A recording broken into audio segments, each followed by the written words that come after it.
हाँ जी बच्चों, नमस्कार। कैसे हैं आप सब? बिल्कुल मस्त। ठीक है, तो आज अपन स्टार्ट करने जा रहे हैं मोल कॉन्सेप्ट का लेक्चर नंबर थर्ड। ठीक है, तो इससे पहले अपन ने मोल कॉन्सेप्ट में हाउ टू कैलकुलेट मोल ये डिस्कस किया लास्ट लेक्चर के अंदर। तो मोल के बेसिकली तीन फॉर्मूले थे अपने पास। अपने पास। एक, अगर मुझे मास गिवन हो तो मोल कैसे कैलकुलेट करेंगे? Given mass upon gram atomic mass या ग्राम मॉलिक्यूलर मास।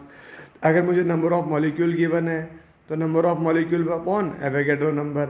और अगर वॉल्यूम गिवन है तो वॉल्यूम अपॉन 22.4। ठीक है, इस पर बेस्ड अपन ने कुछ कैलकुलेशंस करी। चलो, अब इसी के बाद में अपन नेक्स्ट क्वेश्चन करते हैं। क्वेश्चन है find number of electron, proton, neutron in 4.2 gram N3 minus. 4.2 gram N3 minus. चलो, अब मुझे 4.2 ग्राम में number of electron, proton, neutron find out करने हैं। तो सबसे पहले अपन एक काम कर लेते हैं कि 4.2 ग्राम में कितने मॉलिक्यूल हैं वो पता कर लेते हैं। तो कैसे फाइंड आउट करेंगे? तो मोल होता है wait upon molecular wait, number of molecule by Avogadro number. तो यहाँ से n कैसे आ जाएगा? ये n आ जाएगा W अपॉन m, और इस n को इधर क्रॉस मल्टीप्लाई कर दें। मुझे मास कितना, नंबर ऑफ मॉलिक्यूल, मास कितना गिवन है 4.2 ग्राम। इसका ग्राम मॉलिक्यूलर मास कितना आ जाएगा? एक नाइट्रोजन जो होता है वो होता है 7, नाइट्रोजन 14। तो एक नाइट्रोजन का एटॉमिक मास कितना आता है 14। तो 3 नाइट्रोजन का कितना आ जाएगा 14 इंटू 3, और फिर Na से क्रॉस मल्टीप्लाई कर देंगे। तो इसे अगर सॉल्व करेंगे तो ऊपर 4.2 है, नीचे 42 है, तो कितना आ जाएगा 0.1 Na आ जाएगा। इसका मतलब टोटल नंबर ऑफ मॉलिक्यूल मेरे पास कितना आ गए? टोटल नंबर ऑफ मॉलिक्यूल मेरे पास आ गए 0.1 Na। 0.1 Na। अब देखें इसके बाद में, अब मैं चेक कर लेता हूँ कि one molecule of N3 minus में कितना प्रोटॉन है, कितना इलेक्ट्रॉन है, कितना न्यूट्रॉन है। तो इसके वन मॉलिक्यूल में प्रोटॉन कितना है? इसके वन मॉलिक्यूल में प्रोटॉन कितना है? देखो, एक नाइट्रोजन में प्रोटॉन कितना है 7। ये जो नीचे लिखा होता है यही तो होता है प्रोटॉन। एक नाइट्रोजन में प्रोटॉन कितना है 7, और नाइट्रोजन कितना है 3। तो 7 इंटू 3 21 हो जाएगा प्रोटॉन। अब नेगेटिव चार्ज है, नेगेटिव चार्ज का मतलब क्या होता है? Gaining of electron.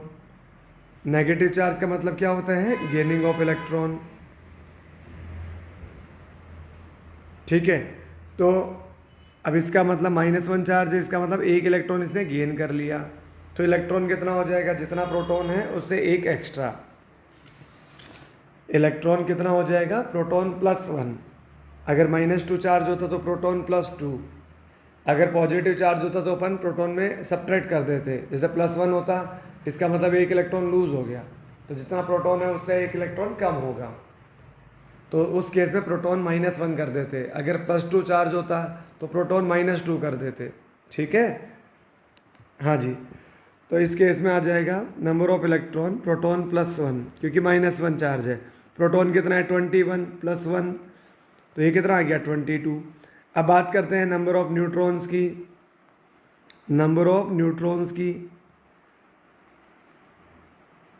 तो नंबर ऑफ न्यूट्रॉन, एक नाइट्रोजन में कितना न्यूट्रॉन है?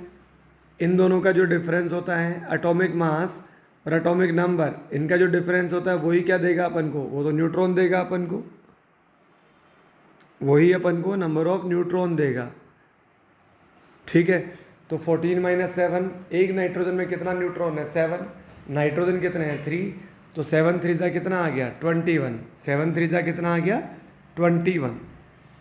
ठीक है, तो ये एक मॉलिक्यूल में प्रोटॉन आ गया, इलेक्ट्रॉन आ गया, न्यूट्रॉन आ गया। मेरे पास नंबर ऑफ मॉलिक्यूल कितना है 0.1 Na। तो अगर एक मॉलिक्यूल में इतना प्रोटॉन है 21, तो 0.1 मॉलिक्यूल में कितना प्रोटॉन है 21 इंटू 0.1 Na।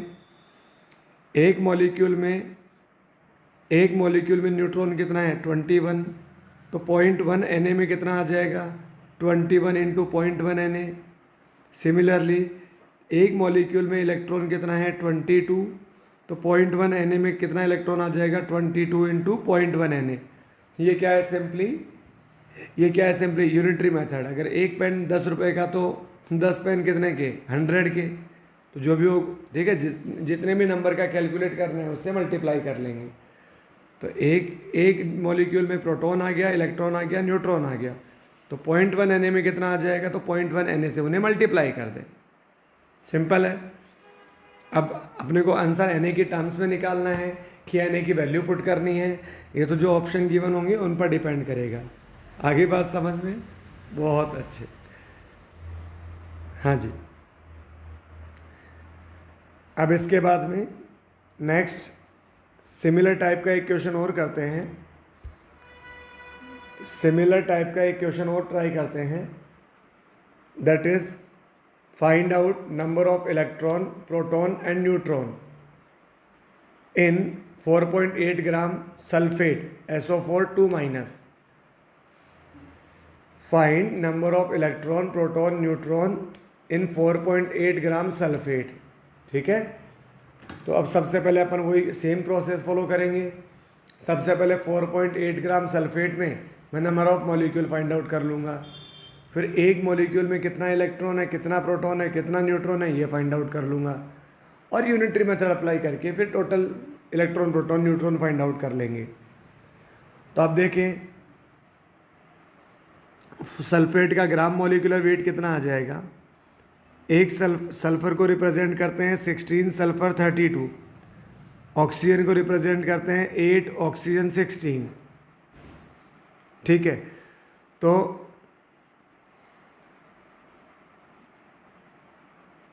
आप देखो सर, इसका ग्राम मॉलिक्यूलर वेट क्या होता है, एटॉमिक वेट का सम। तो एक सल्फर का एटॉमिक वेट कितना है 32 और सल्फर कितना है 1, तो 32 इंटू 1 प्लस एक ऑक्सीजन का एटॉमिक वेट कितना है 16 और ऑक्सीजन कितने हैं 4, तो 16 इंटू 4। ये तो आ गया किसके करस्पॉन्डिंग, ऑक्सीजन के करस्पॉन्डिंग, और ये आ गया किसके करस्पॉन्डिंग, सल्फर के करस्पॉन्डिंग। ठीक है, और दोनों को सम कर लो तो ये आ जाएगा 96 ग्राम मॉलिक्यूलर वेट आ गया 96। तो अब आगे, अब मेरे पास फॉर्मूला होता है mole is equal to N/Na weight upon molecular weight. तो यहाँ से मुझे N फाइंड आउट करना है, तो इस Na को क्या करना पड़ेगा, इधर क्रॉस मल्टीप्लाई करना पड़ेगा। तो W कितना है इसका 4.8, ग्राम मॉलिक्यूलर वेट आ गया 96 और Na से मल्टीप्लाई कर दिया। तो 4.8 अपॉन 96, ये तो आ गया wait upon gram molecular weight multiply by Avogadro number. तो सॉल्व करोगे तो 48 से डिवाइड करो, 48 से ऊपर जाएगा 0.1, नीचे जाएगा 2 टाइम्स, तो 0.1/2 Na। तो ये मेरे पास टोटल नंबर ऑफ मॉलिक्यूल्स आ गए। क्या आ गए, टोटल नंबर ऑफ मॉलिक्यूल्स। ठीक है ना, हाँ जी। अब देखते हैं वन मॉलिक्यूल में इलेक्ट्रॉन, प्रोटॉन, न्यूट्रॉन कितना है। तो आप देखो सल्फर के एक मॉलिक्यूल, एक एटम में प्रोटॉन कितना है 16, तो टोटल प्रोटॉन 16 इंटू 1, ये तो सल्फर के करस्पॉन्डिंग आ गए। एक ऑक्सीजन में प्रोटॉन कितना है 8, एक ऑक्सीजन में प्रोटॉन कितना है 8 और ऑक्सीजन कितना है 4, तो ये आ जाएगा 8 इंटू 4, ये आ जाएगा 8 इंटू 4। तो 8 इंटू 4, ये तो टोटल प्रोटॉन ऑक्सीजन से आ जाएंगे, 16 इंटू 1 ये प्रोटॉन सल्फर से आ जाएंगे, तो टोटल प्रोटॉन कितना आ जाएगा 48। ठीक है, सिमिलरली टोटल इलेक्ट्रॉन, अब इस पर माइनस का 2 चार्ज है, नेगेटिव चार्ज का मतलब गेनिंग ऑफ इलेक्ट्रॉन, इसका मतलब इसने 2 इलेक्ट्रॉन गेन किए हैं। तो अब नंबर ऑफ इलेक्ट्रॉन कितना आ जाएगा, जितना प्रोटॉन है उसमें 2 ऐड कर दो, जितना इलेक्ट्रॉन है उसमें 2, जितना प्रोटॉन है उसमें 2 ऐड कर दो। तो प्रोटॉन कितना है 48, अगर 2 ऐड किया तो कितना आ जाएगा 50। आगे बात समझ में। अब मुझे बात करनी है total number of molecule in 1 molecule of sulphate, total neutron. आप देखो एक सल्फर में न्यूट्रॉन कितना होता है, तो ये जो मास नंबर है, ये जो एटॉमिक नंबर है, इन दोनों का डिफरेंस ही तो न्यूट्रॉन होता है। ठीक है, तो एक सल्फर में आ जाएगा 32 माइनस 16 16, एक ऑक्सीजन में कितना आ जाएगा, ऊपर कितना है 16, नीचे कितना है 8, 16 माइनस 8 कितना आ जाएगा 8, तो यहाँ आ जाएगा 16 यहाँ आ जाएगा 8, तो टोटल न्यूट्रॉन कितना हो जाएगा? सल्फर में कितने हैं? 16, और सल्फर कितना है? 1, तो 16 इंटू 1, ये तो सल्फर के करस्पॉन्डिंग। ऑक्सीजन में कितना न्यूट्रॉन है? एक ऑक्सीजन में 8, ऑक्सीजन कितने हैं? 4, तो 8 4 जा यहाँ से आ जाएगा, दोनों को सम कर लोगे तो टोटल न्यूट्रॉन आ जाएगा 16 प्लस 8 इंटू 4 यानी 32, तो ये आ जाएगा 48। एक मॉलिक्यूल में प्रोटॉन आ गया, एक मॉलिक्यूल में इलेक्ट्रॉन आ गया, एक मॉलिक्यूल में न्यूट्रॉन आ गया। तो ठीक है, अब मुझे क्या करना है? 0.1/2 Na मॉलिक्यूल में कितना प्रोटॉन है, कितना इलेक्ट्रॉन है, कितना न्यूट्रॉन है, तो करना क्या है? सिंपली मल्टीप्लाई करना है। ठीक है, तो एक मॉलिक्यूल में प्रोटॉन है 48, तो 0.1/2 Na में कितना आ जाएगा? 48 इंटू 0.1/2। एक मॉलिक्यूल में इलेक्ट्रॉन कितना है? 50, तो 0.1/2 Na में आ जाएगा इंटू 0.1/2 Na। एक मॉलिक्यूल में न्यूट्रॉन कितना है? 48, तो 0.1/2 में कितना आ जाएगा? Into 0.1/2 Na। इन्हें सॉल्व कर लोगे, ठीक है ना? तो हो जाएगा इस तरह से। ठीक है, अब मॉड्यूल में क्वेश्चन है जिसमें इलेक्ट्रॉन प्रोटॉन न्यूट्रॉन का सम पूछा हुआ है। तो अगर मेरे पास इंडिविजुअल इलेक्ट्रॉन आ गया, प्रोटॉन आ गया, न्यूट्रॉन आ गया, तो क्या अपन इसका सम कैलकुलेट कर सकते हैं? बड़े इजीली कैलकुलेट कर सकते हैं। ठीक है ना? चलो, इन तीनों का सम कर लेंगे तो वो सम आ जाएगा। आगे बात समझ में? पहले गिवन मास में मॉलिक्यूल कैलकुलेट करो, फिर वन मॉलिक्यूल में इलेक्ट्रॉन प्रोटॉन न्यूट्रॉन कैलकुलेट करो, और फिर यूनिटरी मेथड अप्लाई करके total electron, total proton, total neutron calculate कर लो। Very good. चलें, नेक्स्ट देखते हैं ideal gas equation. Ideal gas equation, अब आइडियल गैस इक्वेशन होती है PV equal to nRT। Ideal gas equation होती है PV इक्वल टू nRT। ठीक है, तो ये एक मेरे पास कंटेनर है, इस कंटेनर में गैसेस पार्टिकल्स रखे हैं। अगर गैसेस पार्टिकल्स रखे हैं तो गैसेस पार्टिकल क्या करेंगे? वॉल्स के साथ में कोलिजन करेंगे और म्यूचुअल कोलिजन करेंगे। तो गैस के पार्टिकल जो म्यूचुअल कोलिजन करते हैं उसके करस्पॉन्डिंग कोई प्रेशर नहीं आता है, लेकिन गैस के पार्टिकल जब कंटेनर की वॉल्स के साथ में कोलिजन करते हैं तो एक फोर्स अप्लाई करते हैं, और जितने एरिया पर फोर्स अप्लाई करते हैं वो फोर्स पर यूनिट एरिया क्या होता है बच्चों? वही तो प्रेशर होता है। क्या होता है? वही तो प्रेशर होता है। ठीक है, तो P क्या हो जाएगा? Pressure applied by gas molecules. P हो जाएगा pressure applied by gas molecules due to collision with walls of container. Due to collision with walls of container. ठीक है ना? हाँ जी। चलो, अब अगर अपन यूनिट की बात करें, अगर यूनिट ऑफ प्रेशर की बात करें तो ये होता है ATM, ये होता है बार, ये होता है टोर, ये होता है mm ऑफ Hg, ये होता है सेंटीमीटर ऑफ Hg। ठीक है, ये होता है न्यूटन पर मीटर स्क्वायर, और ये जो न्यूटन पर मीटर स्क्वायर है इसे ही क्या बोला जाता है? इसे ही पास्कल बोला जाता है। ये क्या होती है इसकी? ये इसकी SI यूनिट होती है। ये क्या होती है इसकी? ये इसकी SI यूनिट होती है। ठीक है, हाँ जी। तो ये सब के सब प्रेशर की यूनिट्स हैं। अब now what we have to do? Now we have to find out the relation. Now we have to find out the relation between these units. तो 1 ATM जो होता है, 1 ATM this is equal to 1.013 bar. This is equal to 1.013 into 10⁵ newton per metre square. 10⁵ newton per metre square, और इसे क्या बोल सकते हैं? Pascal. 1 ATM is equal to 760 tour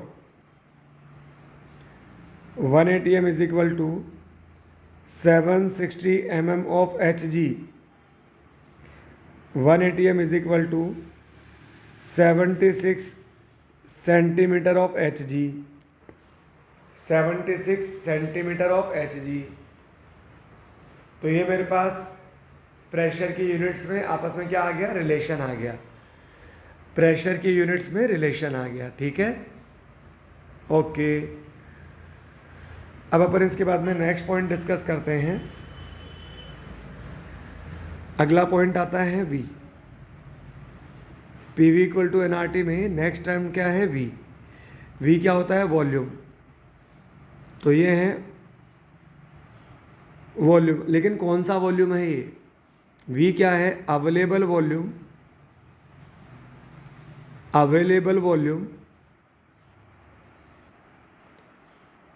of container, available volume of container for free motion, for free motion of gaseous particles, of gaseous particles। तो ये मेरे पास container का वो वॉल्यूम होता है जो फ्री मोशन के लिए अवेलेबल होता है। क्या मीनिंग है इस बात का, जैसे मेरे पास एक ये कंटेनर है, अब इस कंटेनर में पूरा का पूरा वॉल्यूम एम्प्टी पड़ा हुआ है, अब इसमें अपन ने कोई गैस पुट कर दी, तो यहाँ वॉल्यूम ऑफ गैस क्या आ जाएगा, इस केस में यह आ जाएगा volume of container, volume of container. लेकिन अगर एक दूसरा केस है पैरेलली,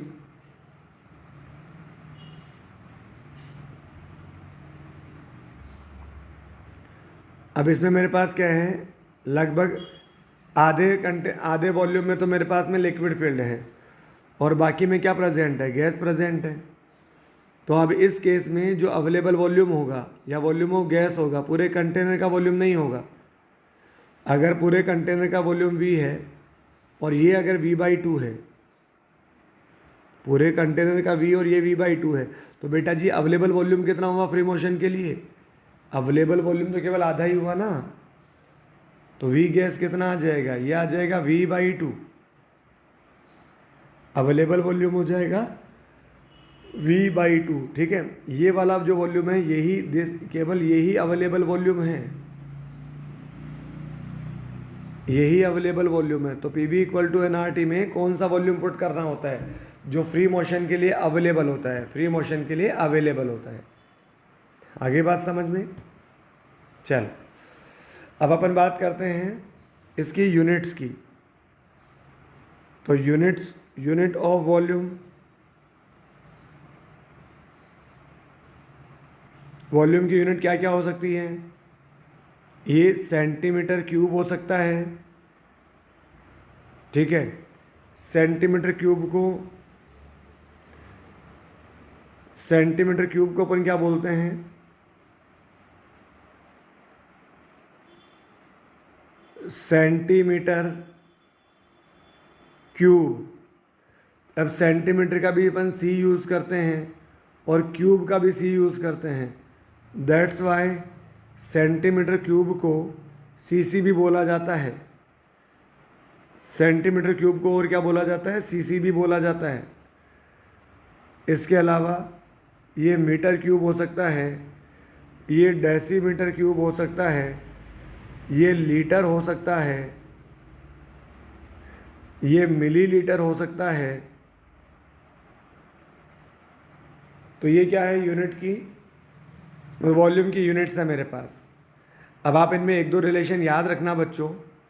जो 1 सेंटीमीटर क्यूब होता है, 1 सेंटीमीटर क्यूब जिसे अपन 1 सीसी भी बोलते हैं, ये किसके बराबर होता है, 1 मिलीलीटर के बराबर होता है, 1 मिलीलीटर के बराबर होता है। ठीक है, और वो जो 1 डेसीमीटर क्यूब होता है, 1 डेसीमीटर क्यूब जो होता है ये 1 लीटर के बराबर होता है। ये जो रिलेशन है दोनों, ये अपन को दोनों के दोनों याद होने चाहिए। 1 cm³ 1 ml के बराबर, 1 dm³ 1 लीटर के बराबर, ठीक है, 1 लीटर के बराबर। हाँ जी, अगर किसी को इन वर्ड्स में प्रॉब्लम आ रही हो तो मैं बता देता हूँ कि जो डेसी होता है, डेसी इसका मतलब होता है 1/10। जैसे डेसीमीटर लिखा है और डेसीमीटर का मतलब होता है 1/10 मीटर। जैसे यहाँ सेंटी लिखा है,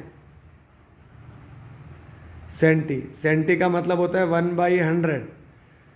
जैसे यहाँ मिली लिखा है, मिली, मिली का मतलब होता है 1/1000, ठीक है।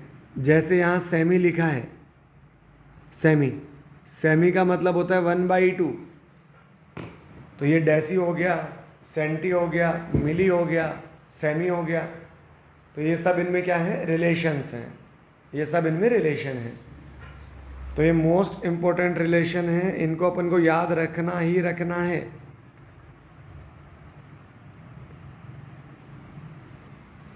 ठीक है ना भाई। चलो, पीवी इक्वल टू एनआरटी में प्रेशर हो गया, वॉल्यूम हो गया। नाउ अब अपन डिस्कस करते हैं टेम्परेचर के बारे में। टी क्या होता है, ये होता है टेम्परेचर, टी होता है टेम्परेचर। और टेम्परेचर किस में होना चाहिए, in kelvin. Temperature must be in kelvin. अगर मान लो मुझे टेम्परेचर केल्विन में चाहिए लेकिन गिवन किस में है, डिग्री सेल्सियस में, तो डिग्री सेल्सियस वाले टेम्परेचर में आप 273 ऐड कर दें। डिग्री सेल्सियस वाले टेम्परेचर में 273 ऐड कर दें तो क्या आ जाएगा अपने पास, ये डिग्री केल्विन के अंदर आ जाएगा या केल्विन में आ जाएगा। सिमिलरली अगर मुझे पास डिग्री सेल्सियस दे रखा है और मुझे डिग्री फ़ारेनहाइट चाहिए, क्या चाहिए, डिग्री फ़ारेनहाइट, तो डिग्री सेल्सियस को 9/5 से मल्टीप्लाई करो और इसमें 32 ऐड कर दो। डिग्री सेल्सियस को 9/5 से मल्टीप्लाई करो और इसमें 32 ऐड कर दो, ठीक है। तो ये क्या आ जाएगा मेरे पास में, डिग्री फ़ारेनहाइट में टेम्परेचर आ जाएगा, डिग्री फ़ारेनहाइट में टेम्परेचर आ जाएगा। क्लियर है। चलो बहुत अच्छे। P V equal to N R T, P V equal to N R T. अब now next term is N. N क्या होता है, मोल होता है। और मोल कैसे फाइंड आउट करते हैं, यह आता है वेट जो ग्राम में गिवन हो। अगर वो एटम है सब्सटेंस तो उसमें ग्राम, अगर मॉलिक्यूल है तो ग्राम मॉलिक्यूलर वेट का डिवाइड कर लो, और एटम है तो ग्राम एटॉमिक मास का डिवाइड कर लो, ठीक है। वेट अगर ग्राम में गिवन है तो ग्राम मॉलिक्यूलर मास का डिवाइड करो और ग्राम एटॉमिक मास का डिवाइड कर लो।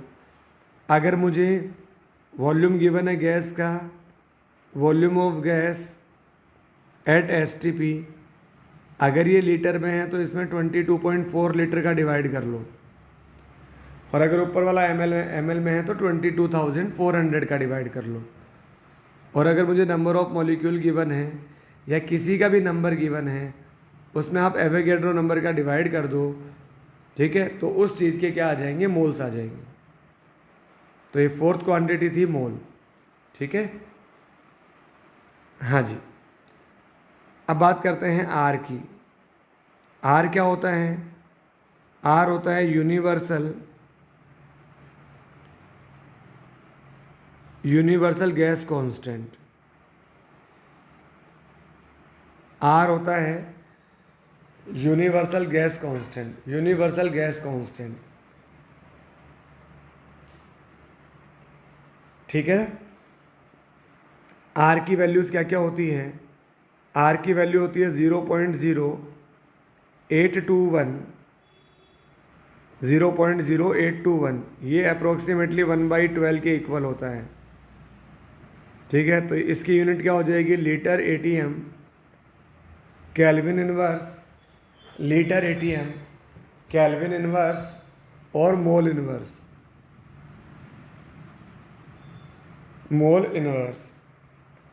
आर की सेकेंड यूनिट हो जाएगी 8.314 joule kelvin inverse mole inverse.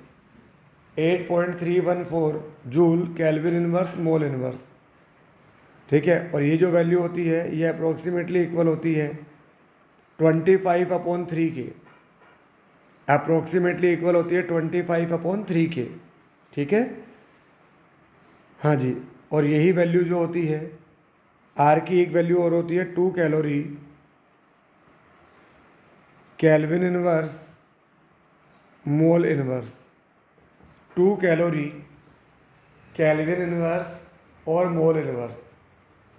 तो आर की ये 3 वैल्यूज़ है मेरे पास, आर की ये 3 वैल्यूज़ है, लीटर एटीएम वाली, जूल वाली और कैलोरी वाली।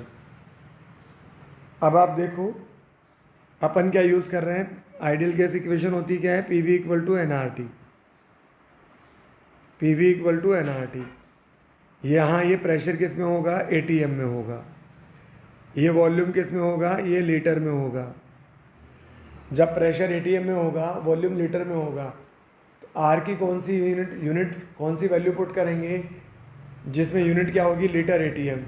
तो लीटर एटीएम वाली वैल्यू कौन सी है, आर की 0.0821 या 1/12 पुट करेंगे।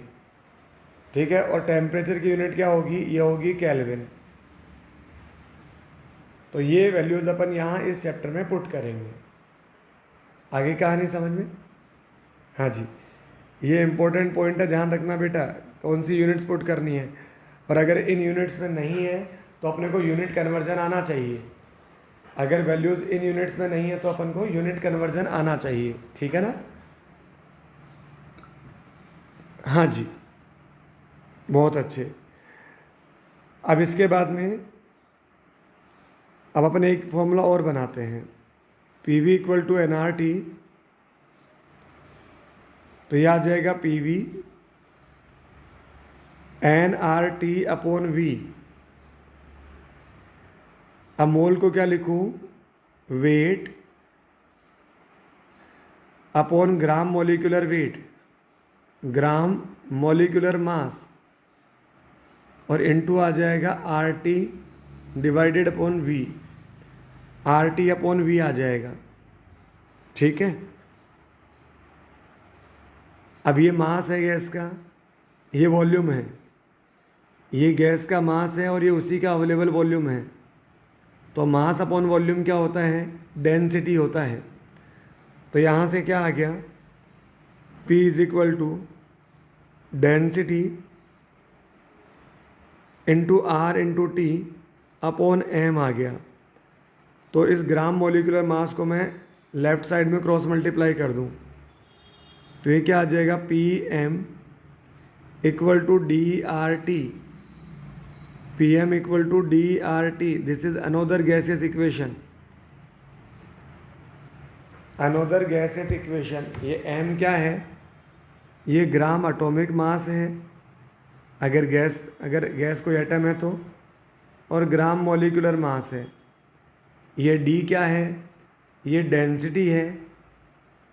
क्या है, डेंसिटी। अगर जिसको नहीं पता मैं बता देता हूँ, डेंसिटी होता है मास by volume.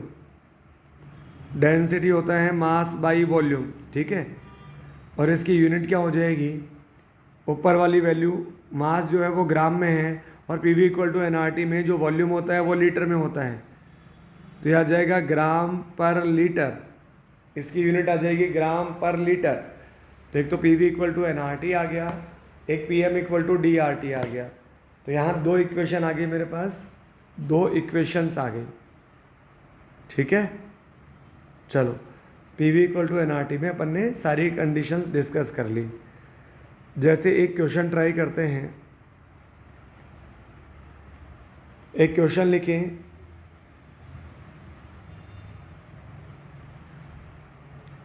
In a container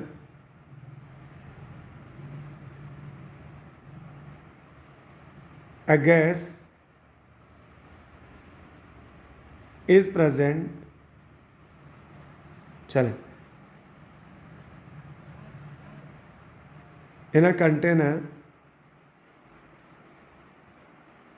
a tri-homoatomic gas in a container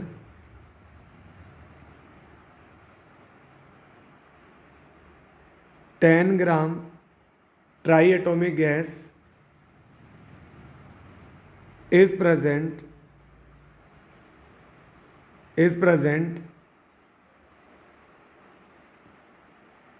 at 127 degrees Celsius and 380 mmHg pressure. If volume of container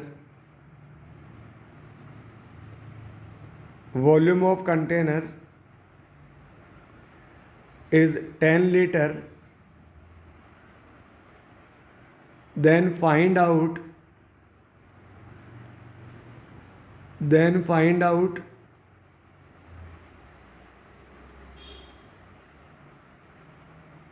gram molecular mass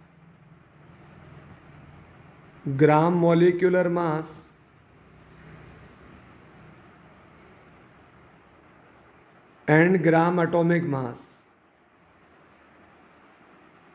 gram molecular mass and gram atomic mass. ठीक है, ये question है।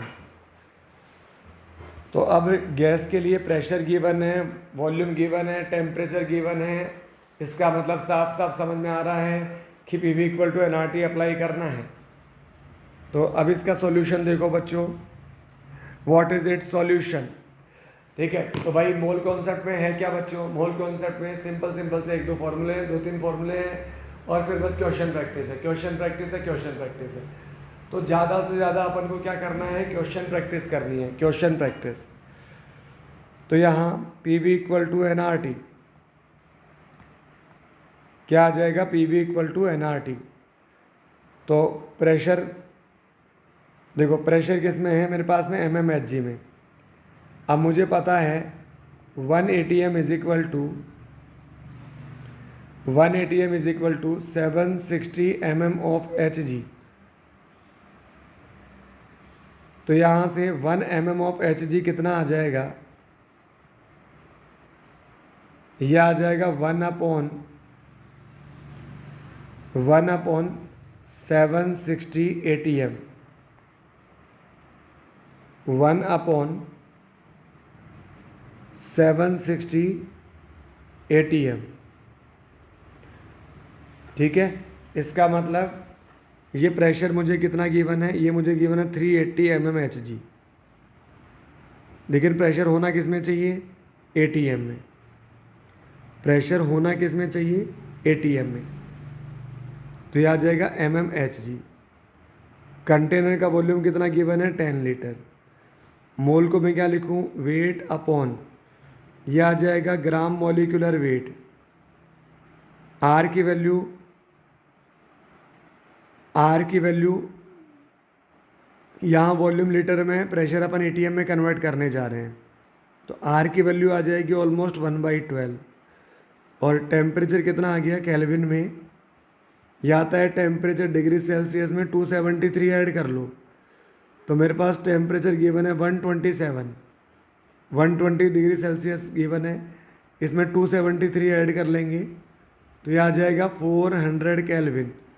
तो temperature आ गया 400। अब mmHg की जगह मैं क्या पुट कर दूँ, mmHg की जगह क्या पुट कर दूँ, 1/760 ATM। तो यह आ जाएगा 380 इंटू 1/760। और अब ये किस में आ गया, ATM में आ गया। और चाहिए भी किस में था, ATM में ही। ये 10 आ गया। मास कितना गिवन है, 10। और ये मेरे पास आ जाएगा ग्राम मॉलिक्यूलर मास। ठीक है, अब अगर अपन 12 से कैंसिल आउट करें, ठीक है, तो ये आ जाएगा 1/12 इंटू 400। अब यहाँ से मुझे ग्राम मोलिकुलर मास कैलकुलेट करना है। इससे इसको डिवाइड करूँगा, कितना जाएगा, 2 टाइम्स 10 से, ठीक है, 10 से 10 क्या हो जाएगा, कैंसिल आउट, 10 से 10 कैंसिल आउट हो जाएगा। तो यहाँ से ग्राम मोलिकुलर मास ऊपर चला जाएगा, यह आ जाएगा 400, ये 2 उधर क्रॉस मल्टीप्लाई हो जाएगा, 2 डिवाइडेड बाई 12, इससे कैंसिल आउट करेंगे, 6 टाइम जाएगा, 6 टाइम जाएगा। और 6 से अगर मैं 400 को कैंसिल आउट करूं तो ये 200/3 आ जाएगा, 200/3। अगर इसे सोल्व करें तो ये 66.67 आ जाएगा, 66.67 ग्राम मोलिकुलर मास है, दैट्स वाई ग्राम में आ जाएगा। ठीक है, ये सारी बातें अपन कर किसके लिए ले रहे हैं, ट्राई एटॉमिक गैस के लिए। तो लेट ट्राई एटॉमिक गैस, अब होमो है, होमो इसका मतलब तीनों एटम क्या हैं, सेम हैं। तो ट्राई एटॉमिक गैस अपन ने अज्यूम कर ली A3, यानी ये जो PV = nRT अपन अप्लाई कर रहे हैं ये A3 के लिए अप्लाई कर रहे हैं। यानी ये जो ग्राम मोलिकुलर मास आया है ये किसका आया है, A3 का आया है, A3 का। अब A3 में कितने एटम हैं, 3 एटम, इसका मतलब 3A एटम का मास है इतना A, ठीक है, 3, ये एक देखो A3 का ग्राम मोलिकुलर मास आया है ये, और A3 में कितने एटम है, 3, ठीक है। तो 3 एटम का मास इतना है, मास ऑफ 3A एटम, ठीक है। मतलब A3 का मोलिकुलर मास है इतना, और A3 तीन एटम से मिलके बना है, तो 3 एटम का मास इतना है, तो एक एटम का कितना हो जाएगा, 1/3। तो यहाँ ग्राम एटॉमिक मास कितना आ जाएगा, ग्राम एटॉमिक मास कितना आ जाएगा, ये तो A का आएगा, ठीक है।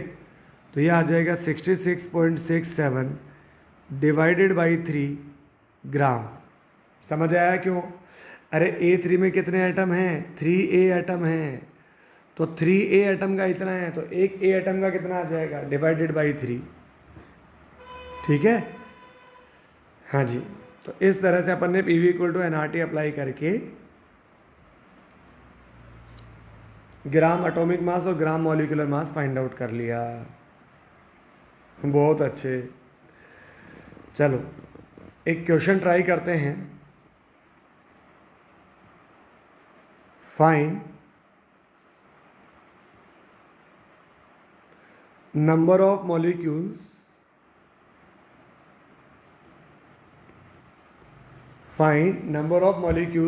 इन, पहला है 52 ग्राम हीलियम और सेकंड है 52 AMU हीलियम। ये मुझे हीलियम का मास गिवन है, तो हीलियम कितना होता है, 2He4, हीलियम होता है 2He4, ठीक है। तो अब ये हीलियम का मास पता है, एक बार ग्राम में एक बार AMU में। अब इसे अपन सोल्व करते हैं, तो ये सिंपल क्वेश्चन है लेकिन थोड़ा अच्छा क्वेश्चन है। सबसे पहले अगर ग्राम में मास गिवन है तो देखो ये जो 2He4 है इसका एटॉमिक मास कितना आ जाएगा, इसका एटॉमिक मास आ जाएगा 4 AMU, और इसका ग्राम एटॉमिक मास कितना आ जाएगा, इसका ग्राम एटॉमिक मास आ जाएगा 4 ग्राम। ये जो ऊपर लिखा होता है यही तो एटॉमिक मास होता है, तो इसका एटॉमिक मास तो आ गया 4 AMU और ग्राम एटॉमिक मास आ गया 4 ग्राम। तो अगर एटॉमिक मास AMU में गिवन है तो ये क्या होता है, मास ऑफ 1 एटम और अगर एटॉमिक मास ग्राम में गिवन है तो ये होता है mass of 1 mole atom, 1 mole atom. और 1 मोल में कितने एटम होता है? Na atom. तो और क्या बोल सकते हैं अपन इसे? Na atom. Mass of 1 mole atom और Na atom, mass of 1 mole atom और Na एटम। तो ये एटॉमिक मास आ गया AMU में, एटॉमिक मास आ गया किसमें? ग्राम में। तो बस अब तो यूनिटरी मेथड अप्लाई करना है। पहला question, if mass of helium is equal to 4 gram, then number of atom. अब मॉलिक्यूल कैसे पूछ ली क्वेश्चन में? ये तो एटम है, तो एटम के लिए तो क्या पूछा जाएगा? एटम ही पूछा जाएगा। अगर मास 4 ग्राम है then number of atom, number of helium atom कितना आ जाएगा? ये आ जाएगा Na, ये आ जाएगा Na। ठीक है, हाँ जी बच्चों। तो if mass of helium is 4 ग्राम, अगर उसका मास 4 ग्राम है तो उसमें कितने एटम हैं? Na। If mass of helium is 1 gram, then number of atom ये कितना आ जाएगा? Na/4। और अगर मास ऑफ हीलियम कितना है? 52 ग्राम है। हीलियम का मास कितना गिवन है? 52 ग्राम। देन नंबर ऑफ एटम ये आ जाएगा Na/4 मल्टीप्लाई बाई 52, या ये कितना आ जाएगा? 13 Na आ जाएगा, 13 Na आ जाएगा। अब आप Na की वैल्यू पुट कर सकते हैं। तो 13 इंटू 6 इंटू 10⁻23, 6 इंटू 10⁻23। ठीक है। सिमिलरली अब यहाँ सेकेंड ऑप्शन क्या है? अगर 52 AMU उसका मास है तो, लेकिन अगर अपन ने पता किया कि अगर 4 AMU उसका मास है तो वहाँ एटम कितना होगा? 1। ठीक है, तो बस क्या आ जाएगा यहाँ पर? If mass of helium atom, mass of helium atom is 4 AMU, then number of atom, number of helium atom ये कितना है? 1। अगर किसी का एटॉमिक मास AMU में है तो एटम कितना होता है? 1। अगर मास ऑफ हीलियम एटम अगर 1 है तो नंबर ऑफ हीलियम एटम कितना आ जाएगा? 1/4।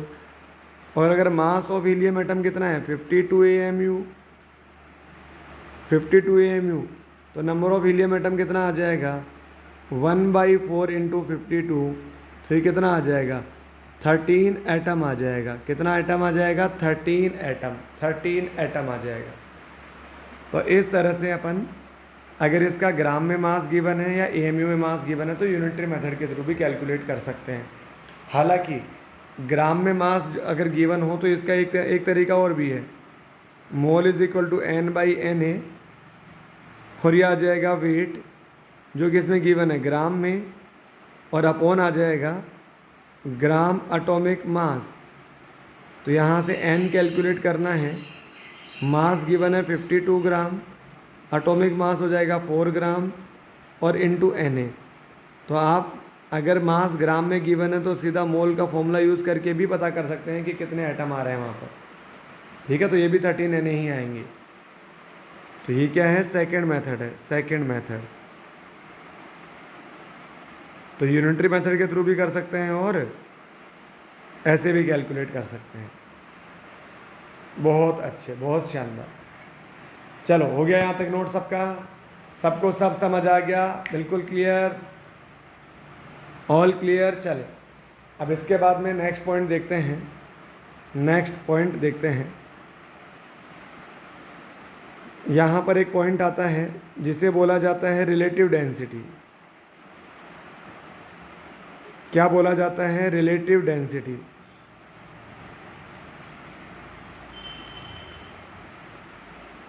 रिलेटिव डेंसिटी जिसे क्या बोलते हैं? RD बोलते हैं। ठीक है, चलो इससे पहले मैं आपको एक चीज़ और बता देता हूँ कि डेंसिटी क्या होती है। वैसे तो मैं ऊपर बता चुका हूँ, ठीक है। डेंसिटी,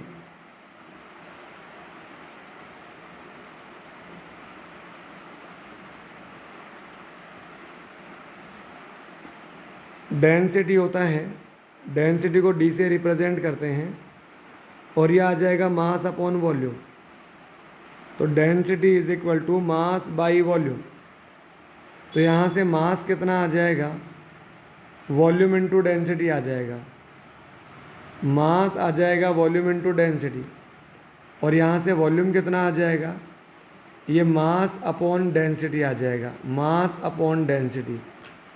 एक बात आप याद रखना, डेंसिटी ऑफ H2O, जो वाटर की डेंसिटी होती है, ये 1 kg पर लीटर होती है, 1 kg पर लीटर, ठीक है। अब kg को आप ग्राम में कन्वर्ट करोगे तो ये आ जाएगा 1000 ग्राम, और लीटर को ml में कन्वर्ट करोगे तो ये आ जाएगा 1000 ml। 1000 से 1000 कैंसिल आउट हो जाएगा, तो ये 1 ग्राम पर ml भी आ जाएगा।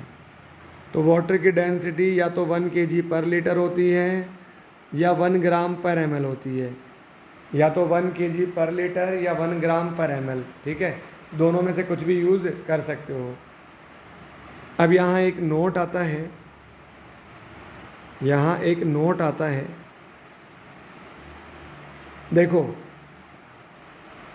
मोल is equal to volume upon 22.4 कब यूज़ कर सकते हैं, ठीक है। ये कब यूज़ कर सकते हैं, जब ये क्या हो, वॉल्यूम ऑफ गैस हो, और कब हो, एट एसटीपी इन एसटीपी और एनटीपी इन लीटर, एसटीपी और एनटीपी, और वो भी किस में होगा, लीटर में। अगर किसी गैस का वॉल्यूम एसटीपी और एनटीपी पर गिवन है, अगर किसी गैस का वॉल्यूम एसटीपी और एनटीपी पर गिवन है, तो अपन मोल इस फॉर्मूले से कैलकुलेट कर सकते हैं, ठीक है। But if volume of solid और liquid is given, volume of solid और liquid is given, then we can't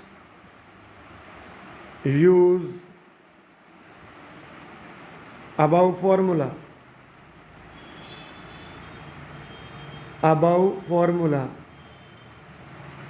to calculate number of moles। तो नंबर ऑफ मोल्स कैलकुलेट करने के लिए मैं ये वाला फॉर्मूला यूज़ नहीं कर सकता, ठीक है। We have to use density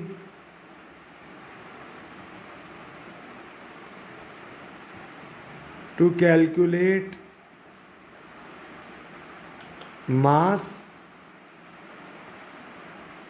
mass first, then by mass we can calculate number of moles,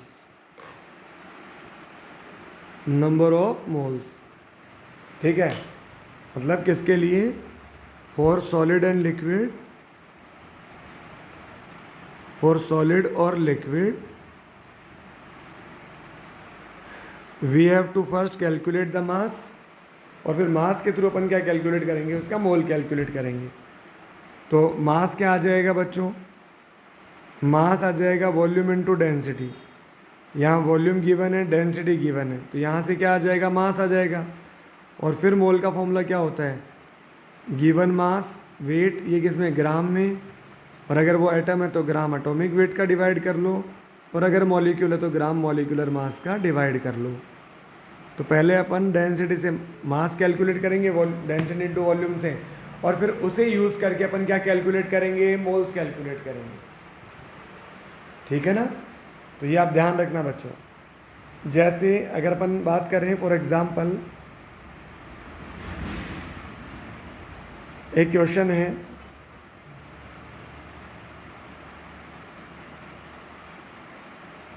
ten litre H2O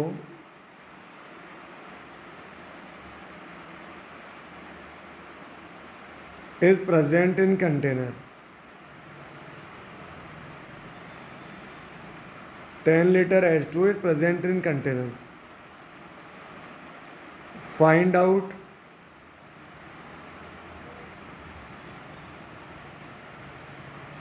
its number of molecules. Number of molecules. अब मुझे इसमें number of molecule find out करने हैं। अब ये H2O, यहाँ तो पता ही नहीं चल रहा कि H2O सॉलिड है कि लिक्विड है कि गैस है। तो देखो, अगर क्वेश्चन में कभी भी टेम्परेचर ना गिवन हो तो अपन को हमेशा टेम्परेचर, रूम टेम्परेचर एज्यूम करना होता है 25 डिग्री सेल्सियस। और रूम टेम्परेचर पर जो वाटर होता है, रूम टेम्परेचर पर जो वाटर होता है वो किस फेज़ में होता है? वो लिक्विड फेज़ में होता है। तो ये लिक्विड है अपने पास, ठीक है। तो अब अपन क्या करेंगे, सबसे पहले यहाँ से मास क्या आ जाएगा, वॉल्यूम इनटू डेंसिटी। ये बात कर रहा हूँ मैं H2O लिक्विड के लिए, H2O लिक्विड के लिए। तो मास ऑफ H2O कितना आ जाएगा, इसका वॉल्यूम कितना है 10 लीटर, इसका वॉल्यूम है 10 लीटर, और इसका डेंसिटी कितना है, पानी की डेंसिटी होती है 1 kg पर लीटर, 1 kg पर लीटर। लीटर से लीटर कैंसिल, तो इसका मास कितना आ गया, 10 kg आ गया, ठीक है। अब मास आ गया तो मोल का फॉर्मूला यूज़ कर लो। मोल होता है number of molecule by Avogadro number, और गिवन मास किस में होना चाहिए, ग्राम में। और ये मॉलिक्यूल है तो किसका डिवाइड करोगे, ग्राम मॉलिक्यूलर मास का। तो यहाँ से नंबर ऑफ मॉलिक्यूल कितना आ जाएगा, मुझे मास कितना गिवन है, मास आ गया 10 kg, लेकिन kg को किस में कन्वर्ट करना है, ग्राम में। पानी का ग्राम मॉलिक्यूलर मास कितना आएगा, हाइड्रोजन का 1 होता है, हाइड्रोजन 2 है, प्लस ऑक्सीजन का gram molecular mass, gram atomic mass 16 होता है, और ऑक्सीजन कितना है, 1 है। तो ये हाइड्रोजन का आ गया, ये ऑक्सीजन का आ गया, और दोनों को सम कर लो। तो एटॉमिक मास का सम करते हैं तो क्या आ जाता है, ग्राम मॉलिक्यूलर मास। और इस Na को अपन क्या कर चुके हैं, इधर क्रॉस मल्टीप्लाई कर चुके हैं। तो यह आ जाएगा 6 × 10⁻23। तो यहाँ से N आ जाएगा नंबर ऑफ मॉलिक्यूल्स, N आ जाएगा number of molecules is equal to, ये 10 × 6 60 आ जाएगा। 1000 को 10 की पावर के साथ ले जाओ तो 10 की पावर 26 आ जाएगा, और अपॉन में कितना आ जाएगा, 18 आ जाएगा। तो ये अपन ने number of molecule find out कर लिए। तो इस तरह अगर अपने को लिक्विड या सॉलिड का वॉल्यूम गिवन है तो उसका डेंसिटी गिवन होगा। वाटर का डेंसिटी अपन को याद रखना पड़ेगा। तो वॉल्यूम और डेंसिटी की हेल्प से पहले अपन क्या कैलकुलेट कर लेंगे, मास कैलकुलेट कर लेंगे, और अगर मास आ गया तो फिर मॉलिक्यूल फाइंड आउट कर लेंगे या मोल्स फाइंड आउट कर लेंगे। क्लियर है? चल नेक्स्ट क्वेश्चन ट्राई करें बच्चों, नेक्स्ट क्वेश्चन ट्राई करें। बहुत अच्छे। तो इसमें नेक्स्ट पॉइंट आता है relative density. Relative density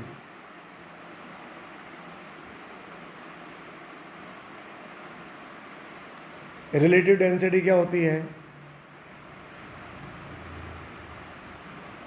density of gas A at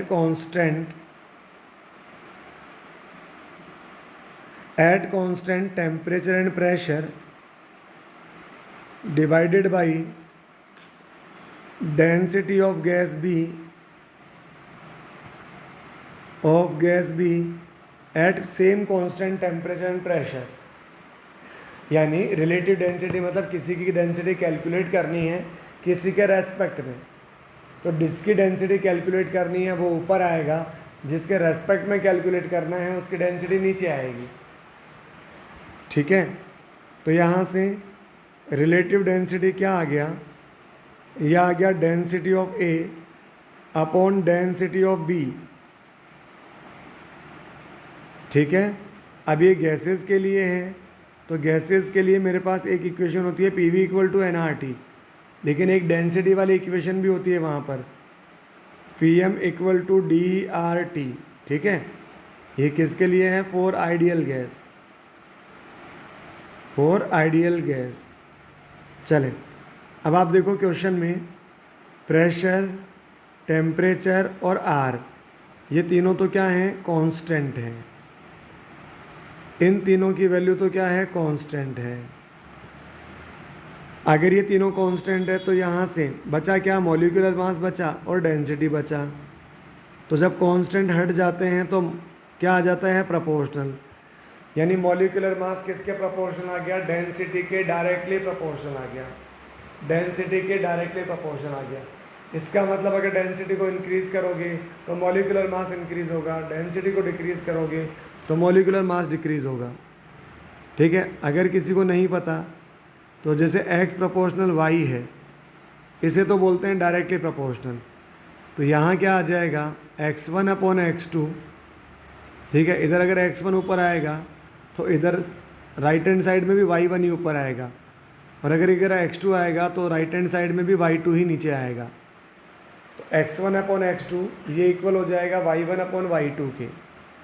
ठीक है, लेकिन अगर यहाँ रिलेशन होता x प्रोपोर्शनल 1 अपॉन y, तो यहाँ x और y क्या है, यहाँ x और y रेसिप्रोकल है, यहाँ x और y क्या है, ये रेसिप्रोकल है, रेसिप्रोकल। तो जब x इंक्रीज़ होगा तो y डिक्रीज़ होगा, और जब y इंक्रीज़ होगा तो x डिक्रीज़ होगा। इसका मतलब अगर मैं इधर x1 अपॉन x2 करूँगा तो y के केस में उधर उल्टा आएगा, तो ये आएगा y2 अपॉन y1। क्या आएगा, y2 अपॉन y1। ये एक एक्स्ट्रा पॉइंट है, एक्स्ट्रा समझाने के पॉइंट ऑफ व्यू से। तो अगर मॉलिक्यूलर मास और डेंसिटी में ये रिलेशन है, मॉलिक्यूलर मास और डेंसिटी में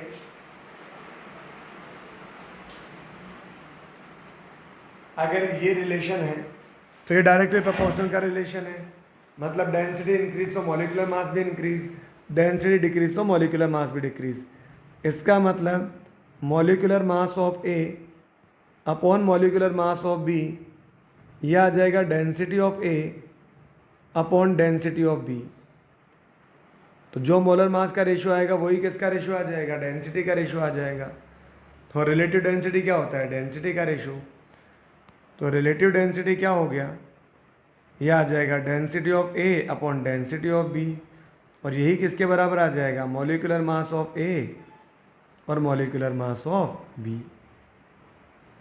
यह आ जाएगा रिलेटिव डेंसिटी। क्या आ जाएगा, रिलेटिव डेंसिटी।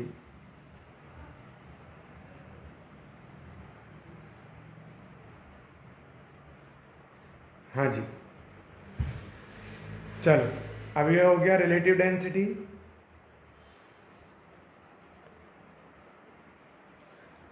इसके बाद में नेक्स्ट टर्म आती है जिसे बोलते हैं वेपर डेंसिटी। क्या बोला जाता है उसे, वेपर डेंसिटी बोला जाता है, वेपर डेंसिटी बोला जाता है। तो वेपर डेंसिटी क्या होता है, इसको अपन रिप्रेजेंट करते हैं वीडी से। ठीक है, तो ये आता है density of any gas at constant density of any gas at constant temperature and pressure divided by. अब देखो, अगर जो अपन रिलेटिव गैस बी ले रहे थे, अगर मान लो रिलेटिव गैस, रिलेटिव डेंसिटी में जो रिलेटिव गैस है, जो नीचे आती है जो गैस, अगर वो गैस हाइड्रोजन हो जाए, यानी जिसके रेस्पेक्ट में कैलकुलेट करना है, अगर वो गैस हाइड्रोजन हो, तो रिलेटिव डेंसिटी को ही क्या बोला जाएगा, वेपर डेंसिटी बोला जाएगा। रिलेटिव डेंसिटी को ही क्या बोला जाएगा, वेपर डेंसिटी बोला जाएगा, वेपर डेंसिटी। तो यहाँ आ जाएगा vapour density is equal to vapour density is equal to density of any gas at constant temperature and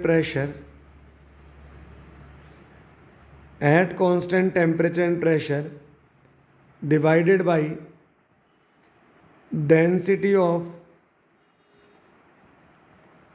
hydrogen gas at same constant temperature and pressure. Density of hydrogen gas at same constant temperature and pressure, मतलब vapour density क्या आ गया, यह आ गया density of gas upon density of hydrogen gas. Clear है। और अभी अभी ऊपर अपन ने डिराइव किया है density of A upon density of B is equal to molecular weight of A upon molecular weight of B. ठीक है, इसका मतलब अगर हाइड्रोजन के रेस्पेक्ट में बात करें तो यहाँ तो आ जाएगा डेंसिटी ऑफ गैस, नीचे आ जाएगा डेंसिटी ऑफ हाइड्रोजन गैस, इधर आ जाएगा मॉलिक्यूलर वेट ऑफ गैस और नीचे आ जाएगा molecular weight of hydrogen gas, इधर आ जाएगा मॉलिक्यूलर वेट ऑफ गैस। और हाइड्रोजन का मॉलिक्यूलर ग्राम मॉलिक्यूलर वेट कितना होता है, 2 होता है, 2। हाइड्रोजन का एक एटम का एटॉमिक वेट होता है 1, तो H2 का कितना हो जाएगा, 2 हो जाएगा। तो जो डेंसिटी का रेशियो है यह क्या आ जाएगा, molecular weight upon 2, molecular weight upon 2। इसका मतलब वेपर डेंसिटी क्या आ जाएगा, ये इसकी जगह अपन क्या पुट कर सकते हैं, मॉलिक्यूलर वेट अपॉन 2। तो यह आ जाएगा molecular weight of gas upon 2, molecular weight of gas upon 2। ठीक है, molecular weight of gas upon 2। तो वेपर डेंसिटी का रिलेशन क्या आ गया, वेपर डेंसिटी आ गया molecular weight divided by 2।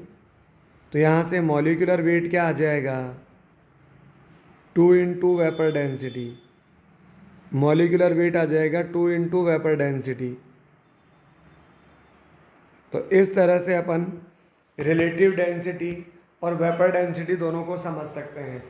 Relative density होती है किसी एक की डेंसिटी दूसरे के रेस्पेक्ट में, ठीक है। और वेपर डेंसिटी क्या होती है, रिलेटिव डेंसिटी में जो नीचे वाली गैस होती है, जो रिलेटिव गैस होती है, अगर वो हाइड्रोजन हो जाए, मतलब अगर किसी की भी डेंसिटी हाइड्रोजन के रेस्पेक्ट में कैलकुलेट की जाए तो उसे बोला जाए, तो रिलेटिव डेंसिटी क्या बन जाती है, वेपर डेंसिटी बन जाती है।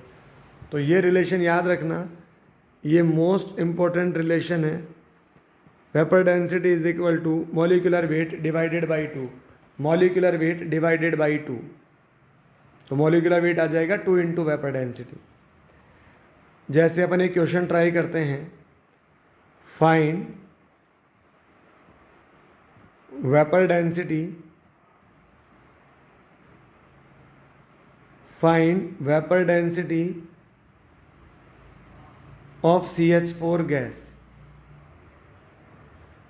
अब मुझे पता है वेपर डेंसिटी क्या होता है, यह होता है मॉलिक्यूलर वेट डिवाइडेड बाई 2। अब CH4 में कार्बन का एटॉमिक वेट कितना होता है, 12 इंटू 1, हाइड्रोजन का एटॉमिक वेट होता है 1 और हाइड्रोजन कितने हैं, 4। तो ये एटॉमिक वेट का सम आ गया, ये मॉलिक्यूलर वेट डिवाइडेड बाई 2, तो 16/2, ये कितना आ जाएगा, 8 आ जाएगा। ठीक है, तो इस तरह अपन इसका वेपर डेंसिटी कैलकुलेट कर सकते हैं। तो जैसे नेक्स्ट क्वेश्चन है,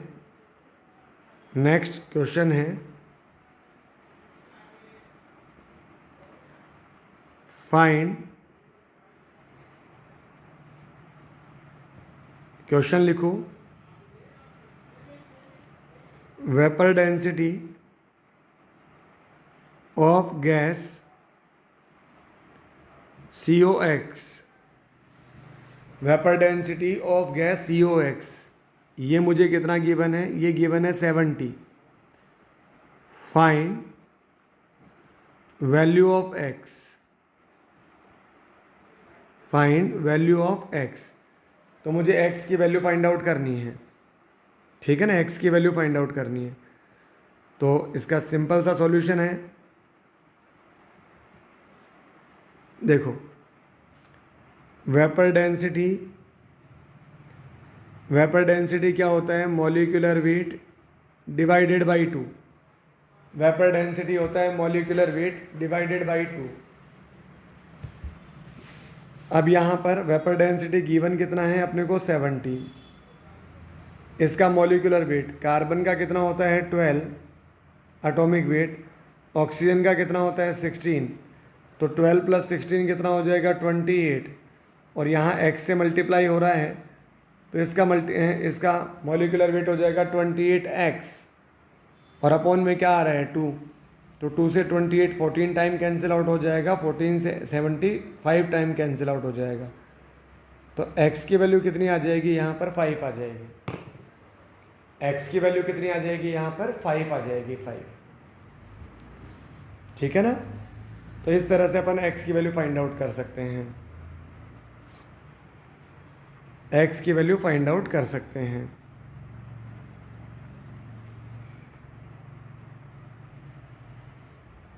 तो ये वेपर डेंसिटी रिलेटिव डेंसिटी आ गया। अब यहाँ एक नोट समझना,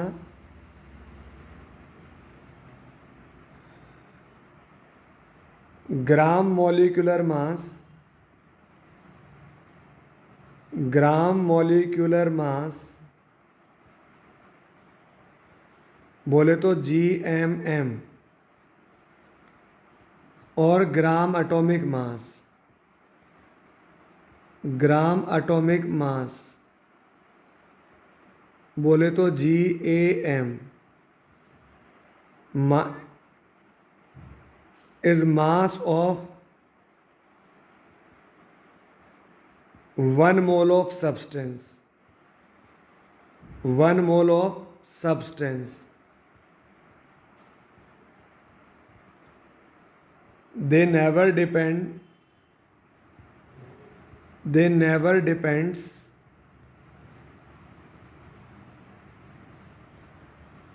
on coefficient or moles of compound, moles of substance। भाई ये हमेशा ही 1 मोल का मास होता है, 1 मोल का। अब अगर 1 मोल का मास होगा तो मोल पर तो डिपेंडेंसी खत्म हो गई ना, क्योंकि 2 मोल के लिए डिफाइन ही नहीं होगा, फिर 10 मोल के लिए डिफाइन ही नहीं होगा। ये तो डिपेंड ही किसके लिए करता है, ये तो डिफाइन ही किसके लिए होता है 1 मोल के लिए। जैसे मुझसे बोला जाए कि अमोनिया का मॉलिक्यूलर वेट कितना है, तो इसका gram molecular weight mass nitrogen का होता है 14 × 1, हाइड्रोजन का एटॉमिक मास 1, और हाइड्रोजन कितने हैं 3, तो यह आ जाएगा 17 ग्राम। अब मुझसे पूछा जाए कि 2 अमोनिया का कितना है, अरे भाई 2 अमोनिया का ग्राम मॉलिक्यूलर मास भी कितना होगा 17 ही होगा, क्योंकि ग्राम मॉलिक्यूलर मास कभी भी कॉफिशिएंट पर डिपेंड नहीं करता है, कभी भी कॉफिशिएंट पर डिपेंड नहीं करता है, वो हमेशा 1 मोल के लिए डिफाइन होता है। कितने मोल के लिए 1 मोल के लिए, कितने मोल के लिए 1 मोल के लिए डिफाइन होता है। तो याद रखना इस बात को, ठीक है। कहीं 2 अमोनिया का ग्राम मॉलिक्यूलर मास आप 34 बता दो, गलत है वो, ठीक है। हाँ जी, चलो नेक्स्ट पॉइंट डिस्कस करते हैं। नेक्स्ट पॉइंट आता है मास परसेंटेज। नेक्स्ट पॉइंट आता है मास परसेंटेज। अब देखो मास परसेंटेज को और क्या बोलते हैं, W/W%, W/W%, इसे ये भी बोला जाता है। तो मास परसेंट क्या होता है, ये होता है mass itself upon total mass multiply by 100, कोई सा भी परसेंटेज यही होता है, itself upon total multiply by 100, itself upon total multiply by 100। जैसे अगर मोल परसेंट पूछा जाए, मोल परसेंट, तो क्या आ जाएगा, mole itself upon total moles, mole itself upon total mole multiply by 100। Volume percentage भी यही होता है। वॉल्यूम परसेंटेज क्या होता है, volume itself upon total volume multiply by 100। Simple है। तो कोई सा भी परसेंटेज अगर कैलकुलेट करोगे तो सेम ही तरीका है, मेथड तो उसका सेम ही है। तो जैसे फॉर एग्जांपल मेरे पास गिवन है अमोनिया। अब इस अमोनिया में मुझे नाइट्रोजन का मास परसेंट और हाइड्रोजन का मास परसेंट निकालना है। तो मास percent of nitrogen, mass percent of nitrogen, तो नाइट्रोजन का मास परसेंट क्या आ जाएगा, नाइट्रोजन का mass upon total mass multiply by 100। अब यहाँ आ जाएगा नाइट्रोजन का मास, टोटल का मतलब टोटल क्या है यहाँ पर, अमोनिया है, तो यह आ जाएगा अमोनिया का मास मल्टीप्लाई बाई 100। तो नाइट्रोजन का एटॉमिक मास कितना हो जाएगा, 14 इंटू 1 अपॉन टोटल कितना आ जाएगा, नाइट्रोजन का तो आ जाएगा 14 इंटू 1, और एक हाइड्रोजन का 1 होता है, हाइड्रोजन 3 होता है, तो ये टोटल आ गया मल्टीप्लाई बाई 100। तो कितना आ जाएगा, 14 अपॉन 17 इंटू 100। सिमिलरली अगर मास परसेंट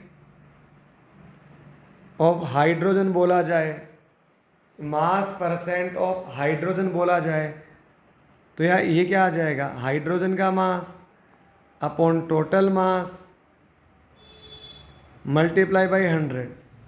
तो हाइड्रोजन का मास कितना आया, 1 इंटू 3 अपॉन टोटल मास कितना आ जाएगा, 17 मल्टीप्लाई बाई 100। तो यह आ जाएगा 3 upon 17 multiply by 100, 3 upon 17 multiply by 100। तो इस तरह से अपन मास परसेंट कैलकुलेट कर सकते हैं, मास परसेंट कैलकुलेट कर सकते हैं। ठीक है, हाँ जी। चलो एक क्वेश्चन लिखो, if mass ratio of CH4 and SO3, CH4 and SO3 is 2:3, find their mole ratio, find their mole ratio। Mass ratio दे रखा है, मोल रेशो पूछा है, मास रेशो गिवन है, मोल रेशो पूछा है। तो अब इसका सॉल्यूशन देखो,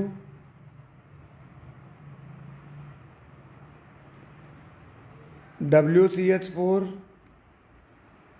अपॉन WSO3, ये गिवन है 2/3, और पूछा क्या है, मोल CH4 अपॉन मोल SO3, ये पूछा है। तो मोल क्या आ जाएगा, wait upon molecular wait, CH4 का मॉलिक्यूलर वेट कितना होता है, 16। सिमिलरली SO3 के लिए भी क्या आ जाएगा, wait upon molecular wait, SO3 में सल्फर का आ जाएगा 32 और ऑक्सीजन का आ जाएगा 16 इंटू 3, और दोनों का सम कर लो तो कितना आ जाएगा, 80। तो wait upon molecular wait, wait upon molecular wait. ठीक है, तो यहाँ से मोल CH4 अपॉन मोल SO3, ये ऊपर वाला मास तो CH4 का है, नीचे वाला SO3 का है, 16 से कैंसिल आउट हो जाएगा कितने टाइम, 5 टाइम, 5 कहाँ चला जाएगा, ऊपर, तो बाकी बचेगा क्या, WCH4 upon WSO3 multiply by 5। ये रेशो कितना गिवन है, 2/3 मल्टीप्लाई बाई 5। तो इस तरह अपन मास रेशो से मोल रेशो कैलकुलेट कर सकते हैं। देखो यहाँ ज़्यादा इस चैप्टर में केवल एक ही चीज़ चाहिए अपन को, थोड़ी प्रैक्टिस चाहिए। बाकी सब चीज़ें बिल्कुल सिंपल है, बाकी सब चीज़ें बिल्कुल सिंपल है, ठीक है ना। हाँ जी चलो, अब इसके बाद में देखो, जैसे एक क्वेश्चन आता है,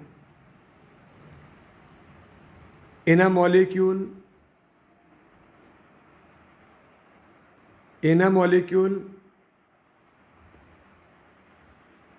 mass percent of nitrogen is 1.4%, then find out minimum molecular mass, molecular weight of compound, minimum molecular weight of compound, ठीक है ना।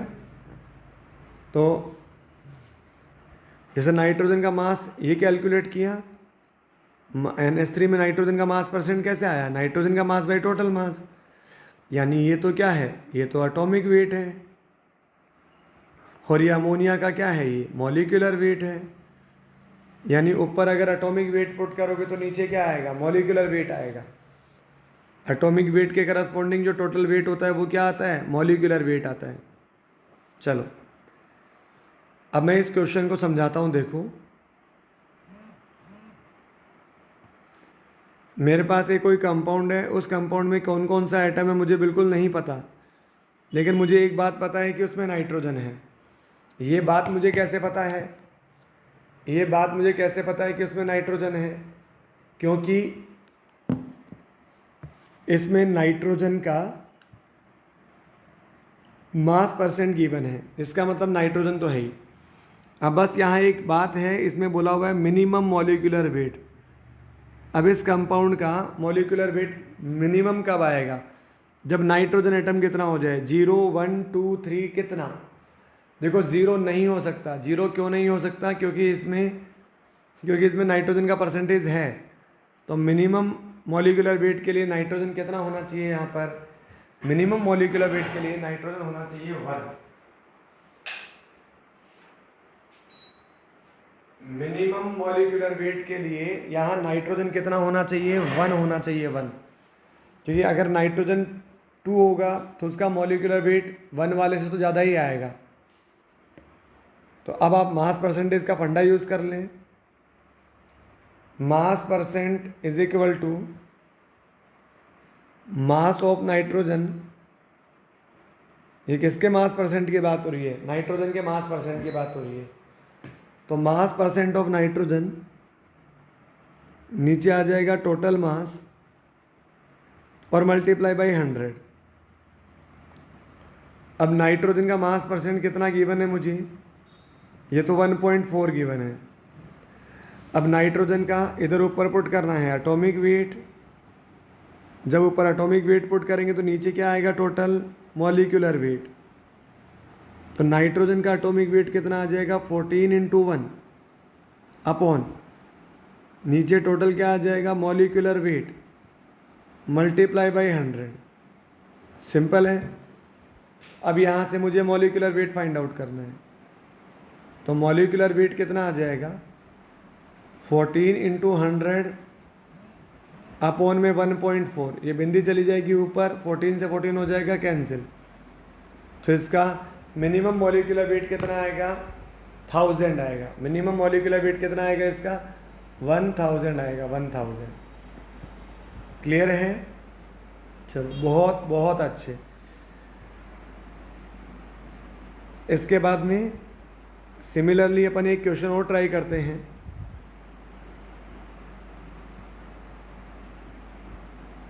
इन a molecule In a molecule, two sulfur atoms are present. Sulfur atom are present, and mass percent of sulfur is 0.16. Mass percent of sulfur is 0.16. Find out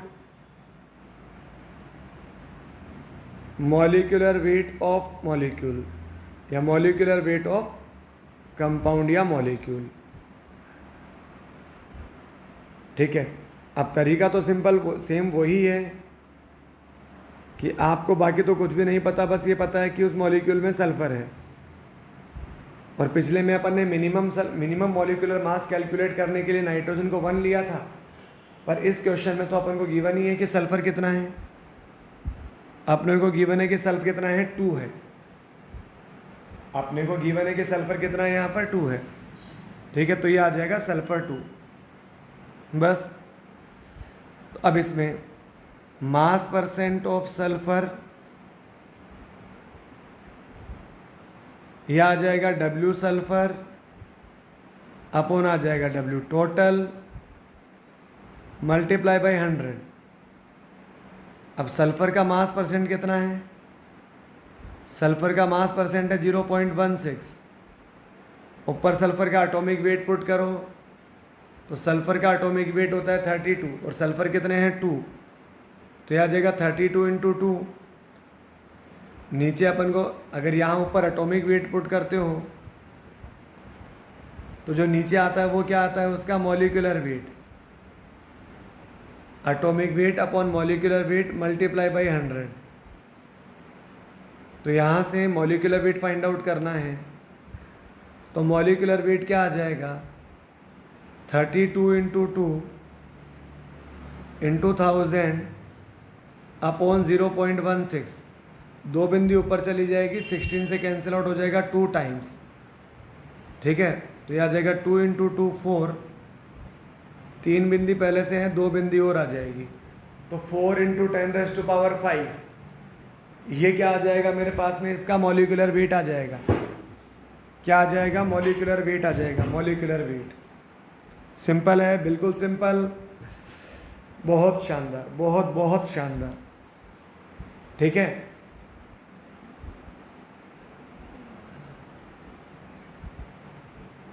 हाँ जी। अब इसी तरह के question में एक टाइप का क्वेश्चन और पूछा जा सकता है कि मुझसे अगर मॉलिक्यूलर वेट दे दिया जाता, ये गिवन होता और पूछा जाता सल्फर का एटम कितना है, तो उस केस में फिर अपन क्या करते हैं, सल्फर का एटम x एज्यूम कर लेते। तो ऊपर यहाँ एटॉमिक वेट कितना आ जाता, 32 इंटू 2 की जगह कितना आ जाता, x आ जाता। और मॉलिक्यूलर वेट गिवन होता तो अननोन क्या होता, केवल एक ही तो अननोन होता है x, और उस x की क्या हो जाती, वैल्यू कैलकुलेट हो जाती। उस x की क्या हो जाती, वैल्यू कैलकुलेट हो जाती। ठीक है ना, तो इस तरह से अपन कैलकुलेट कर सकते हैं। तो कितने एटम हैं उसके लिए आप x मानकर सोल्व कर सकते हैं। ठीक है, ओके। तो ये मास परसेंटेज पर बेस्ड क्वेश्चन थे। हाँ जी, इसके बाद में नेक्स्ट पॉइंट आता है, इसके बाद में इसका नेक्स्ट पॉइंट आता है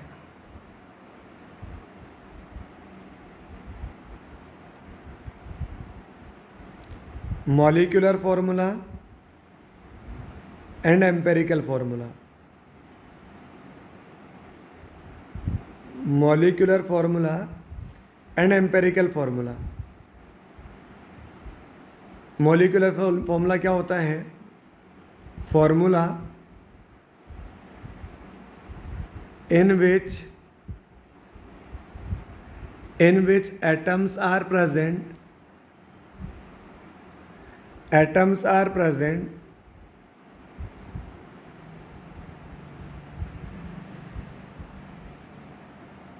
according to their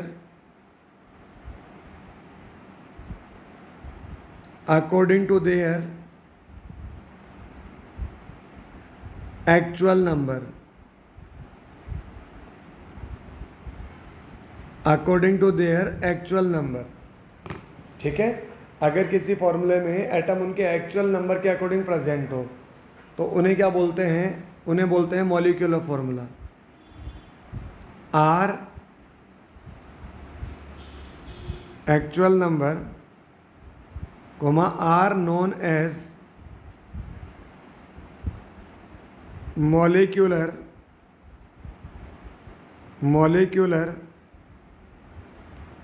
formula, are known as molecular formula. ठीक है, अब इसी में सिंपली एक और आता है जिसे बोला जाता है एम्पेरिकल फॉर्मूला। क्या बोलते हैं, एम्पेरिकल फॉर्मूला। अब एम्पेरिकल फॉर्मूला में जो एटम्स होते हैं वो सिंपलेस्ट रेशियो में प्रेजेंट होते हैं। ठीक है, तो अपन डेफिनेशन लिखते हैं, formula in which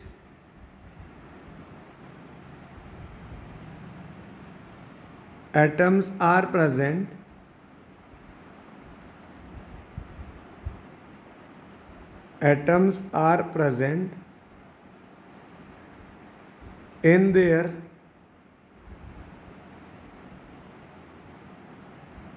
simplest ratio।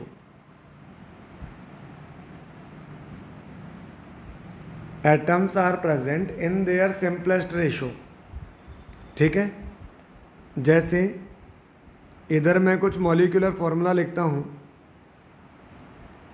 Molecular formula इसे बोलते हैं MF.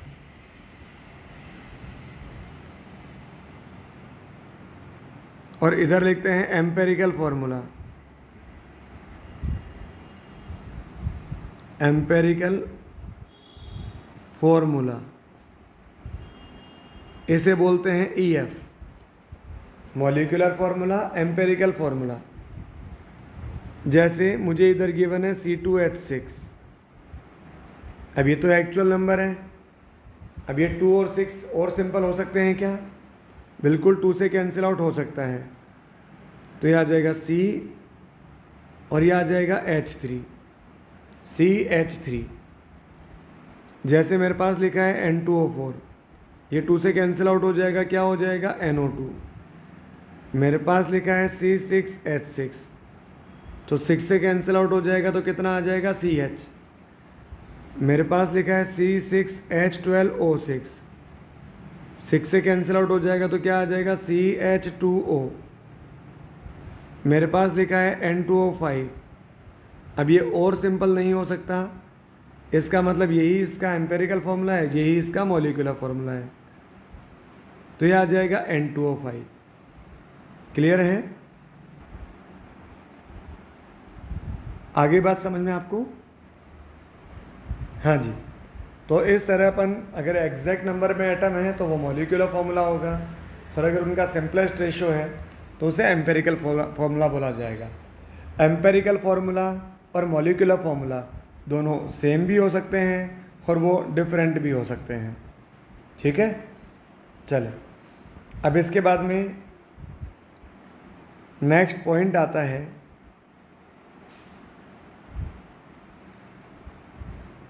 How to find out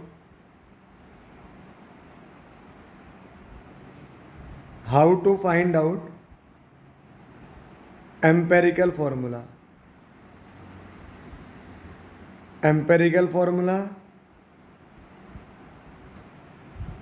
and molecular formula. Empirical formula and molecular formula, ये कैसे फाइंड आउट करें? ठीक है, ये कैसे फाइंड आउट किया जाए, तो देखें। तो चलो आज के लिए इतना काफ़ी है, बाकी ये टॉपिक अपन नेक्स्ट टर्न पे कंटिन्यू करते हैं। ठीक है ना बच्चों? तो यहाँ आज अपन ने क्या डिस्कस किया, देखो empirical formula, molecular formula, mass percentage calculate किया, mass percentage, density, relative density, vapour density. Vapour density क्या होता है? Molecular weight divided by 2, molecular weight divided by 2। ठीक है, इसके अलावा रिलेटिव डेंसिटी आ गई। आइडियल गैस इक्वेशन अपन ने देखी, P V equal to N R T. तो वहाँ से दो इक्वेशन आई, एक तो P V equal to N R T और एक P M equal to D R T. P V equal to N R T और P M equal to D R T. तो ये अपन ने देखा। और इससे पहले अपन ने क्या किया? एक क्वेश्चन किया। ये इलेक्ट्रॉन, प्रोटॉन, न्यूट्रॉन, ये तो फाइंड आउट करना अपन फर्स्ट लेक्चर में ही सीख चुके थे। ठीक है, लेकिन गिवन मास में कितना इलेक्ट्रॉन होगा, कितना प्रोटॉन होगा, कितना न्यूट्रॉन होगा, ये भी अपन यहाँ से कैलकुलेट कर सकते हैं। ठीक है, ओके, थैंक यू।